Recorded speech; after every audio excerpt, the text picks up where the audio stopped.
अहमद अवैस साहब, बहुत क्रिटिसिज्म हो रहा है इमरान खान साहब के इस फैसले के ऊपर, और आज जो सुहेल अफरीदी साहब ने स्पीच की है, मतलब बेसिकली मिलिट्री ऑपरेशन के खिलाफ है। वो दहशतगर्दी जो अफगानिस्तान से हो रही है उसके ऊपर कोई बात नहीं हो रही। जो अफगानिस्तान अपनी अमाजगा बना के बैठा हुआ है टेररिस्ट ग्रुप को, उसके खिलाफ केपी की तरफ, पीटीआई की तरफ से कोई बात नहीं हो रही। आप कह रहे हैं अफगानिस्तान के साथ ताल्लुकात अच्छे करें, उनके साथ इंगेज करें, वो इंगेज होने को तैयार नहीं हो रहे, वो हम पे हमले कर रहे हैं, ओपन फायर कर रहे हैं, टेररिज्म के जरिए कर रहे हैं। आपके ख्याल में ये सही पॉलिसी है सुहेल अफरीदी साहब जो लेके चल रहे हैं कि मिलिट्री ऑपरेशन नहीं होगा, अफगानियों से बात की जाए, ये किया जाए, वो किया जाए? इसमें बहुत सवालात उठ रहे हैं, इल्जामात उठ रहे हैं इमरान साहब पे।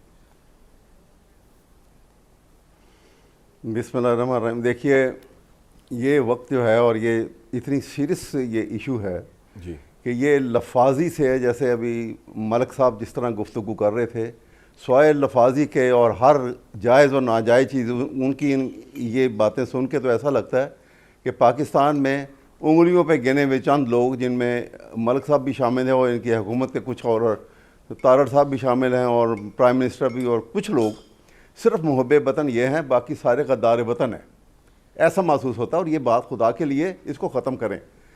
हकीकत की आँख खोल के देखें हालात हैं क्या, और ख़तरनाक हालात हैं पाकिस्तान के लिए।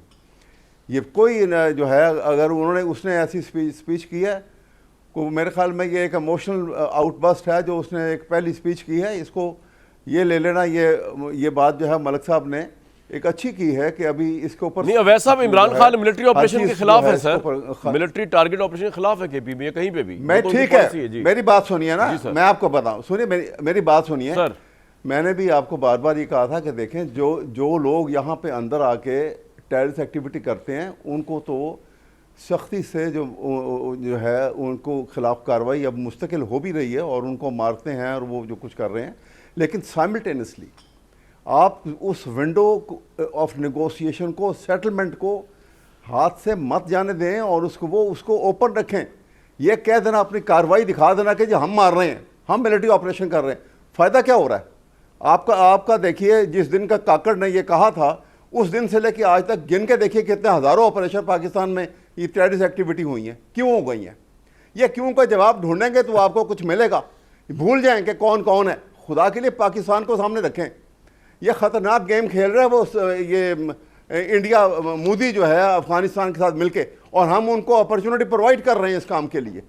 वो उसकी देखिए स्टेटमेंट आपने पिछले एक हफ्ते से जो आ रही है मोदी की, वो जिस वक्त ये इंटेंसिफाई करने की कोशिश कर रहे हैं, पैसा वो लगा रहे हैं सर। लेकिन हम कैसे इंटेंसिफाई कर रहे हैं, हम सिचुएशन को कैसे खराब कर रहे हैं? हम तो अफगानिस्तान को कहेंगे, थक गए कि जनाब आप दोहा एग्रीमेंट का फॉलो करें। सुनिए इसको, वैसा मेरी बात तो सुन लें, आपसे बात हो रही है सर, मेरी बात सुनिए। नहीं, आप उसका जवाब दीजिएगा ना सर, एक अर्ज सुन लें।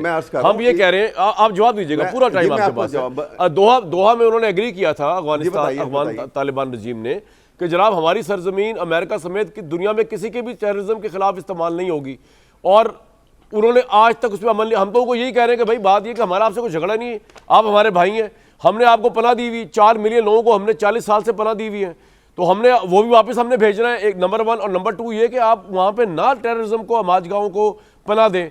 वो कहते हैं कि जी हमें बताएं कहाँ पर है, फिर हमने स्ट्राइक करके बताया कि वहाँ पर है, तो वो उस पर नाराज होकर बैठ गए हुए। करें तो क्या करें, डायलॉग कैसे करें, आप बताएं। देखिए मैं आपको बताऊँ, ये एक डिफ़िकल्ट सिचुएशन तो है। ये मैं नहीं कहता हूँ कि ये सिचुएशन बड़ी कोई आसानी से हल होने वाली है। ये एक डिफ़िकल्ट सिचुएशन है, और अफ़गान टेम्परामेंटली कोई आसानी से इनको कंट्रोल करना कोई आसान काम नहीं है। इटसेल्फ अफ़गान जो है एक डिफ़िकल्ट पीपल। लेकिन सवाल ये है कि हमने भी जो, देखिए, एक अरसा हम उनके साथ रहे, 2 जंगें भी लड़ी हमने, उन्होंने हमें कभी तंग नहीं किया।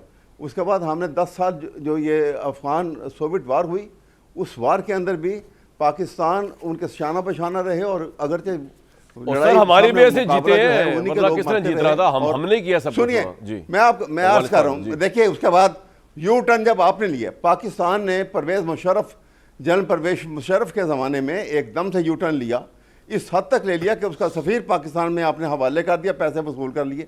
ये वो टाइम है जहाँ से हमारी मुखालफत शुरू होती है। आप इसका धोना पड़ेगा हमें, वरना इंडिया की तो ये पॉलिसी है, हम लड़ते रहेंगे। इसका धोना कैसे धोए सर? उनको पैसे देके इसका धोना मतलब मुशर्रफ साहब ने यू टर्न लिया तो अब वो तालिबान रजीम कह रहा है कि हम वो बदला लेंगे। हमने तो उनको बहुत सपोर्ट किया है, इवन मुशर्रफ साहब के जाने के बाद भी बहुत सपोर्ट किया है। उन्होंने हमने हुकूमत पाकिस्तान ने किया ना, नहीं, मुशर्रफ ने यू टर्न लिया तो हुकूमत पाकिस्तान नहीं पकड़वा के हवाले किए। 2008 में चले गए थे मुशर्रफ साहब यहाँ से, आप ये देखिए ना, उसके बाद तो हमने बहुत सपोर्ट किया उनको। देखिए ना, अब चले गए, लेकिन देखिए कहते हैं कि evil that men do live after them, good is oft entered with their bones। नहीं, लेकिन मुझे एक सवाल का जवाब दे, आप एक सवाल का जवाब दे। इमरान साहब जेल से कह रहे हैं कि अब उसको आराम से निकालना पड़ेगा। मेरी सर एक सवाल का मैं अर्ज कर रहा हूं कि इसको देखें, वैसा मेरी अर्ज सुनो सर आप ये बताएं क्या लॉजिकल ग्राउंड है इसका कि इमरान खान साहब जेल से और वजीर आला केपी जो मुंतखब हुए वो केपी के असेंबली से कह रहे हैं कि जी मिलिट्री ऑपरेशन नहीं होगा। भाई वहां पे टेररिज्म आ गया हुआ है, वहां पे लोग मर रहे हैं केपी के लोग, तो टारगेट ऑपरेशन क्यों नहीं होगा? क्यों नहीं होगा मिलिट्री ऑपरेशन? आप मुझे बताया ना क्यों नहीं होगा, व्हाई नॉट? जी सवाल ये है कि देखिए ये तो एक स्पीच है, ऑपरेशन का मतलब ये नहीं है। एक जो है ऑपरेशन से मुराद ये है कि यहाँ पे टोटल मिलिट्री एक्शन, आप निगोशिएशन को उससे सेटल नहीं करेंगे, ये बढ़ती जाएगी बात, और बढ़ती जा रही है। आप देखें, आप खुद देख लीजिए 2024 से ये सिलसिला जो है वो शुरू हो 2024 से 2023 से ये सिलसिला शुरू हो रहा है, और ये कहां तक पहुंच गया है। सर डीजीआई प्यार ने ना एक बड़ी इंटरेस्टिंग और बड़ी रेलेवेंट एग्जांपल दी थी गजवा बदर की। उन्होंने कहा हर चीज डिस्कशन से हल होनी होती है तो गजवा बदर ना होता फिर, या गजवात ना होते। अब एक लिमिट आ चुकी है, एक थ्रेशोल्ड आ चुका है कि हमारी भी इंतहा हो चुकी है ना। हमने मेजबानी हम करें, इनको सपोर्ट हम करें, इनका इक्तदार अफगानिस्तान में हम बनाएं, फिर हम टेररिज्म भी हम फेस करें वहां से। ये मायोपिक एटीट्यूड है। अच्छा, देखिए ये बड़ा मायोपिक एटीट्यूड है कि आप बिल्कुल सरसरी नजर से देख रहे हैं और इमीडिएटली उसके वो जो है ठीक है सर, आपका पॉइंट आ गया, गेन करने की कोशिश कर रहे हैं, ये गलत है सर, आपका पॉइंट आ गया।